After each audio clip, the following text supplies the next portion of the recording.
সূরা আলে ইমরান। রহমান রহিম আল্লাহ তাআলার নামে।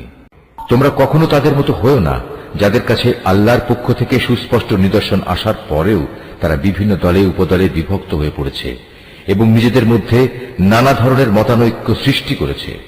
তাদের জন্য কঠোর শাস্তি রয়েছে। সে কিয়ামতের দিন নিজেদের নেক আমল দেখে কিছু সংখ্যক চেহারা শুভ্র সমুজ্জ্বল হয়ে যাবে, আবার কিছু সংখ্যক মানুষের চেহারা ব্যর্থতার নথিপত্র দেখার পর কালো ও বিশ্রী হয়ে পড়বে। সুতরাং যাদের মুখ সেদিন কালো হয়ে যাবে, জাহান্নামের প্রহরীরা তাদের জিজ্ঞেস করবে, ঈমানের নিয়ামত পাওয়ার পরও কি তোমরা কুফরির পথ অবলম্বন করেছিলে? অতঃপর তোমরা নিজেদের কুফরির প্রতিফল হিসেবে এই আযাব উপভোগ করতে থাকো।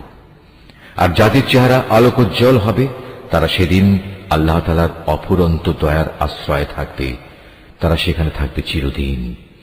এর সবকিছুই হচ্ছে আল্লাহর নিদর্শন।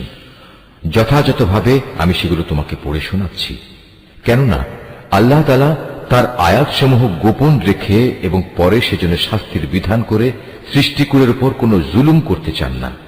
মূলত আসমান সমূহ ও জমিনে যা কিছু আছে সবই আল্লাহর জন্য। সবকিছুকে একদিন আল্লাহর দিকে ফিরিয়ে দেয়া হবে।